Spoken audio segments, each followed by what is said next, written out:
পুলিশের সাবেক আইজিপি বেনজির আহমেদের দুবাই পুলিশ কর্তৃক গ্রেপ্তার প্রসঙ্গে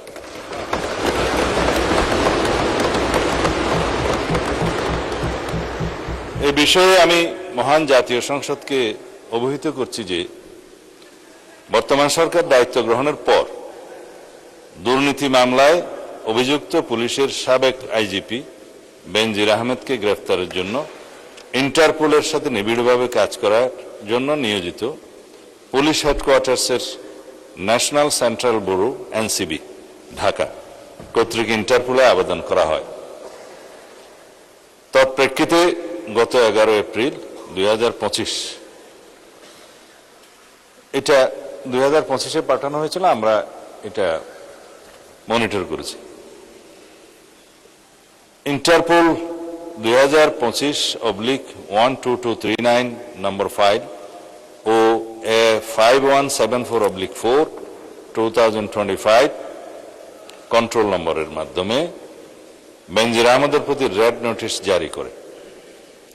উক্ত রেড নোটিশের মাধ্যমে ইন্টারপোল কর্তৃক সংযুক্ত আরব আমিরাতের স্বরাষ্ট্র মন্ত্রণালয়কে অনুরোধ করা হয় গ্রেফতারের জন্য।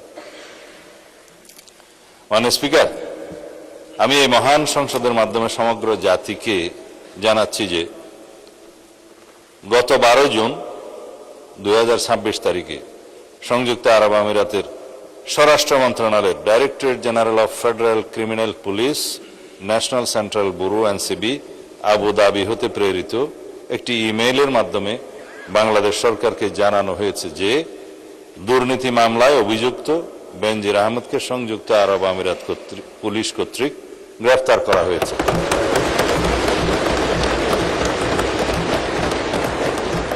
এবং তিনি বর্তমানে সেখানে আটক আছেন। মাননীয় স্পিকার, আমি এই মহান সংসদকে আরো অবহিত করছি যে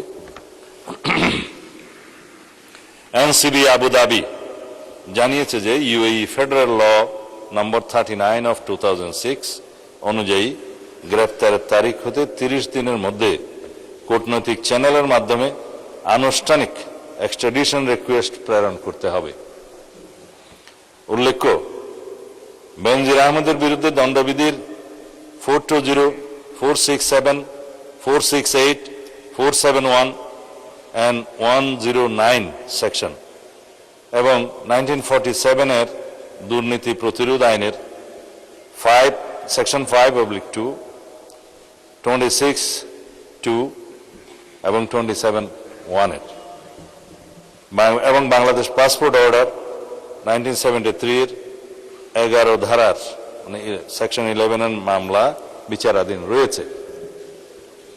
উক্ত বিষয়ে এনসিবি ঢাকা ইন্টারপোল চ্যানেলের মাধ্যমে রেড নোটিশ প্রকাশ, আন্তর্জাতিক সমন্বয়, বিদেশি কর্তৃপক্ষের সাথে যোগাযোগ এবং গ্রেফতার পরবর্তী ফলো আপ কার্যক্রম সম্পন্ন করেছে। দুদক কর্তৃক প্রত্যার্পণের জন্য প্রয়োজনীয় মামলা, গ্রেফতারি পরোয়ানা ও তদন্ত সংক্রান্ত দলিলাদি প্রস্তুত, স্বরাষ্ট্র মন্ত্রণালয় কর্তৃক এক্সট্রাডিশন প্রপোজাল প্রস্তুত ও অনুমোদন এবং পররাষ্ট্র মন্ত্রণালয়ের মাধ্যমে ইউএই কর্তৃপক্ষের নিকট কূটনৈতিক চ্যানেলে আনুষ্ঠানিক এক্সট্রাডিশন রিকোয়েস্ট প্রেরণ করে এনসিবি আবুধাবির সাথে সমন্বয়পূর্বক অতি দ্রুতই তাকে বাংলাদেশে নিয়ে আসা হবে। এটি বাংলাদেশ পুলিশের একটি ঐতিহাসিক সাফল্য। এর মাধ্যমে আমরা বিচারহীনতার সংস্কৃতি থেকে বের হয়ে আসতে সক্ষম হব ইনশাআল্লাহ। পাশাপাশি এর মাধ্যমে আমরা জাতিকে আশ্বস্ত করতে চাই যে অপরাধী যত শক্তিশালী হোক না কেন, আইনের ঊর্ধ্বে কেউ নয়। এটি দেশে আইনের শাসন প্রতিষ্ঠা এবং বাংলাদেশের ইতিহাসে মাইল ফলক হয়ে থাকবে। মাননীয় স্পিকার, আপনাকে ধন্যবাদ।